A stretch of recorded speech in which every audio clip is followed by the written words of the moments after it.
मैं तुम्हारा time waste नहीं करूँगा, बट ये इंपॉर्टेंट पार्ट स्किप मत करना, क्योंकि ये सिर्फ आपके गेम बनाने के एक्सपीरियंस को नहीं, गेम खेलने के एक्सपीरियंस को भी बदल सकता है। Without any wasting time, let's start this video.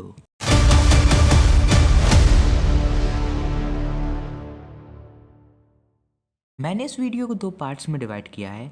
Number 1 introduction and number 2 practical. Introduction. एक बटन हर गेम में यूज़ की जाती है, लेकिन इसका मतलब ये तो नहीं कि उस पर एक टैग से लिखकर कहीं पर भी सेट कर दोगे। इसका मतलब तो यही हुआ अच्छे खासे गेम पर गुड़ गोबर कर देना।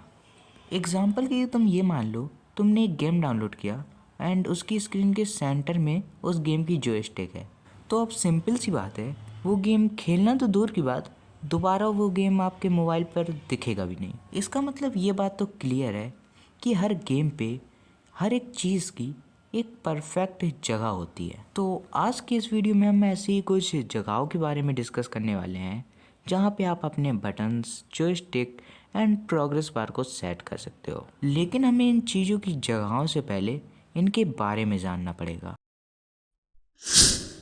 एक गेम पे आमतौर पे एक joystick, buttons, progress bar and एक स्लाइड एरिया होता है। स्लाइड एरिया के बारे में हम ज़्यादा बात नहीं करेंगे क्योंकि ये पूरी स्क्रीन में ही अप्लाई होता है। तो सबसे पहले हम जॉयस्टिक के बारे में बात करते हैं। जॉयस्टिक आमतौर पर हमारे मोबाइल स्क्रीन की इस पार्ट पे होती है, बट कुछ गेम्स में स्क्रिप्ट कर कर ये बनाते हैं कि हम जिस पार्ट पर भी टच करेंगे हमारी जॉयस्टिक वहीं पर आ जाएगी। अभी हम कोड वाली जॉयस्टिक रहने देते हैं एंड सिंपल जॉयस्टिक यूज़ करते हैं। अब जॉयस्टिक पे आमतौर पर 2 इमेजेस का यूज़ होता है, एक ये सर्कल वाली एंड दूसरी ये सेंटर वाली। आप जॉयस्टिक के लिए कुछ इस टाइप की इमेजेस का यूज कर सकते हैं। अब बात कर लेते हैं बटन्स की। बटन्स पे भी आमतौर पर 2 ही इमेजेस का यूज़ किया जाता है, एक अनप्रेस्ड वाली एंड एक प्रेस्ड वाली। इसमें प्रेस्ड बटन एंड अनप्रेस्ड बटन लगभग सेम ही ली जाती हैं, लेकिन इसके अंदर सेटिंग काफ़ी सारी हो जाती हैं। इसमें आपको अपने गेम के अकॉर्डिंग बटन की सेटिंग को सेट करना पड़ता है। हम इसकी सेटिंग्स के बारे में बात करेंगे। अभी बात करते हैं अपने प्रोग्रेस बार के बारे में। प्रोग्रेस बार आमतौर पर काफ़ी सारे गेमों में यूज़ किया जाता है एंड कई सारे ऐसे भी गेम हैं जिन पे यूज़ नहीं किया जाता है। प्रोग्रेस बार को हम अपनी हेल्थ, किसी बॉस की हेल्थ, किसी एनिमी की हेल्थ, इस टाइप की चीज़ों को दिखाने के लिए यूज़ करते हैं। अब बात कर लेते हैं स्लाइड एरिया के बारे में। स्लाइड एरिया आमतौर पर हर गेम में यूज़ किया जाता है, देन ये पूरी स्क्रीन में ही अप्लाई होता है और ये दिखाई भी नहीं देता। बट कुछ गेम ऐसे भी हैं जहाँ पर इनका यूज़ नहीं किया जाता। एग्जाम्पल के लिए आप ब्लावर स्टार को ले सकते हैं। जॉयस्टिक का यूज़ प्लेयर को मूव कराने के लिए किया जाता है। ज़्यादातर गेमों में ये एक ही होती है। तुम समझ रहे हो ना मैं ज़्यादातर क्यों कह रहा हूँ, क्योंकि कुछ ऐसे भी गेम हैं जिनमें एक से ज़्यादा जॉयस्टिक यूज़ होती हैं। एग्जाम्पल के लिए आप मिली मिलेशिया को ले सकते हैं। अब ये तुम्हारे ऊपर डिपेंड करता है तुम्हारे गेम में कितनी जॉयस्टिक हैं और क्या यूज़ में आ रही हैं। लेकिन जो मेन जॉयस्टिक होती है उसका साइज़ 150 एंड मार्जिन लेफ़्ट और बॉटम से 30-30 होता है। अब जॉयस्टिक की सेटिंग के बारे में बात कर लेते हैं। जॉयस्टिक की सेटिंग बिल्कुल ही सिंपल होती हैं। देन इसके अंदर ज़्यादा कुछ तो नहीं है, बट कुछ ऑप्शंस हैं जो आपको पता होने चाहिए। जैसे कि मैंने यहाँ पे एक जॉयस्टिक ले ली है एंड देन मैं इसके साइज़ को 150 पे सेट कर दूँगा जैसा कि मैंने कहा था, एंड इसके मार्जिन को लेफ़्ट से 30 एंड बॉटम से भी 30 कर दूँगा। इसकी अंदर अब कुछ सेटिंग्स अप्लाई होती हैं, जैसे कि आप ये सर्कुलर वाला ऑप्शन देख पा रहे होंगे। अभी यहाँ पे हमारी जॉयस्टिक एक सर्कल बेस पे काम कर रही है, देख सकते हो। ये एक सर्कल है जो हमारी आउट बॉर्डर है एंड देन हमारा ये बीच वाला ऑब्जेक्ट सिर्फ इस सर्कल के अंदर ही आ रहा है, इसके बाहर नहीं जा रहा। अब मैं जब भी इस सर्कुलर को ऑफ कर दूँगा तो भी क्यूब के बेसिस पे हमारी जॉयस्टिक बन चुकी है, देख सकते हो। अब एक क्यूब की तरीके ही हमारा ये बीच वाला पार्ट बाहर आ रहा है। ये एक सिंपल ऑप्शन है। देन ये ज़्यादातर कुछ बॉक्सेस गेम में अप्लाई होती हैं। सेम माइनक्राफ्ट में भी इसी जॉयस्टिक का यूज़ किया गया है। एंड यहाँ पे क्लिप्ड का ऑप्शन है। जैसे मैं इसे ऑन करता हूँ तो अब मैं इसे टच नहीं कर पाऊँगा जॉयस्टिक को। ये एक सिंपल सा ऑप्शन है जो ज़्यादातर स्क्रिप्टिंग में यूज़ होता है। एंड जैसे मैं क्लिप्ड को ऑन कर दूँगा तो अब हम अपने फिंगर से इसे टच कर सकते हैं। मैं यहाँ पे सर्कुलर को ऑन कर रहा हूँ तो अब हम इसे अब फिंगर से टच कर सकते हैं। यहाँ पे अब दिख रहा होगा ignore slide from outside to inside. तो मैं इसे जैसे ऑफ कर दूँगा तो अब देखो मैं यहाँ से अपनी जॉयस्टिक को कहीं पे भी मूव कर पाऊँगा, लेकिन मैं इसके लिए अपनी फिंगर को जॉयस्टिक के अंदर से ला रहा हूँ। देन बाहर से लेके आऊँगा तब भी ये अपने आप कनेक्ट हो जाएगी।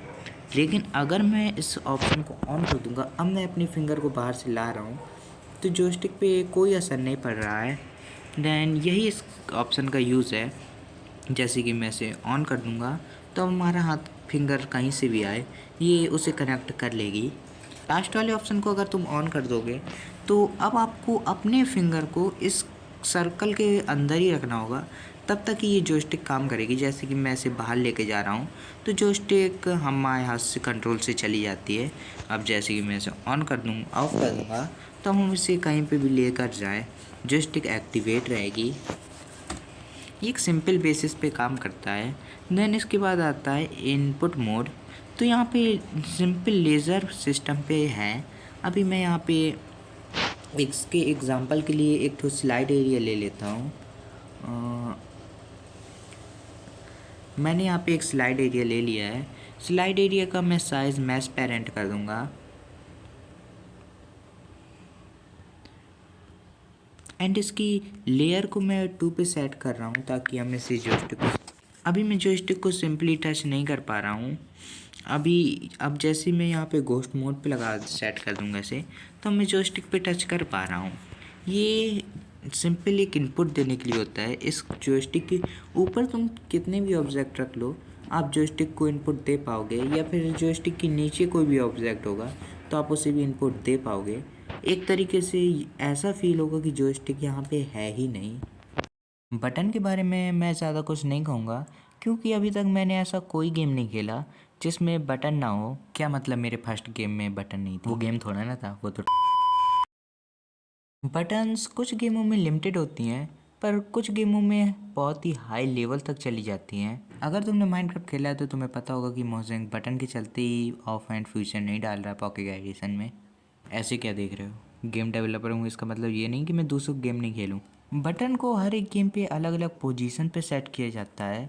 जैसे कि एक फाइटिंग गेम में बटन को इस जगह पे सेट किया जाता है, शूटिंग गेम में इन जगहों पे, एंड एक नॉर्मल गेम पे इन जगहों पे, एक कार रेसिंग गेम में इन जगहों पे, और कुछ गेमों में तो बटन होती ही नहीं है। अब हम बटन की कुछ सेटिंग्स के बारे में बात कर लेते हैं। मैं यहाँ पे एक तो बटन ले लेता हूँ एंड इस बटन की अब हम सेटिंग पे चलते हैं। यहाँ पे ऑन प्रेस्ड के अंदर हम वो बटन डालेंगे जौन सी हमें शुरुआत में दिखानी है। जैसे कि मैं ये ग्रास वाली बटन इमेज को ले रहा हूँ एंड देन ऑन प्रेस्ड के अंदर हम वो वाली डालेंगे जो हमें इस बटन को दबाने के बाद दिखनी चाहिए। तो मैं ये वुड वाली ले रहा हूँ। अब जैसे ही मैं इस बटन को दबाता हूँ तो तुम देख सकते हो कि ये इमेज बदल रही है। अब इसकी हम सेटिंग्स के बारे में बात कर लेते हैं। क्लिप्ड का सेम उसी के तरीके अब हम इसे क्लिप नहीं कर पाएंगे, ये स्क्रिप्टिंग में यूज़ होती है। And ignore slide from outside to inside, इसको जैसे मैं ऑफ करता हूँ तो जैसे ही मैं अपना हाथ बाहर लेके जाऊँगा इसके ऊपर से, मतलब जैसे कि मैं अपना हाथ यहाँ से लाता हूँ तो ये एक्टिवेट हो जाएगी एंड जैसे ही ऊपर लेके जाता हूँ तो डिसएक्टिवेट हो जाएगी। बट जब मैं इस ऑप्शन को ऑन कर दूँगा तो मैं अपना हाथ कहीं से भी लाऊँ ये ऑन नहीं होगी। बट मैं अपना हाथ मुझे इसी बटन को दबाए रखना होगा। एंड इसके बाद आता है ये लास्ट वाला ऑप्शन। जैसे मैं इसे ऑप्शन को ऑन कर दूंगा तो मुझे अब इस बटन के अंदर ही अपना हाथ रखना होगा तभी ये बटन एक्टिवेट होगी। ये कुछ सिंपल सी सेटिंग्स हैं इसके बारे में। देन एक घोस्ट मोड, आप सेम जॉयस्टिक की तरीके ये घोस्ट मोड भी इसका काम करता है। तो ओके, वीडियो ज़्यादा लंबी हो रही है इसलिए वीडियो को यहीं ख़त्म करते हैं। अगर तुम चाहते हो कि मैं प्रोग्रेस बार और स्लाइड एरिया की सेटिंग्स के बारे में भी डिस्कस करूं तो आप मुझे कमेंट कर देना।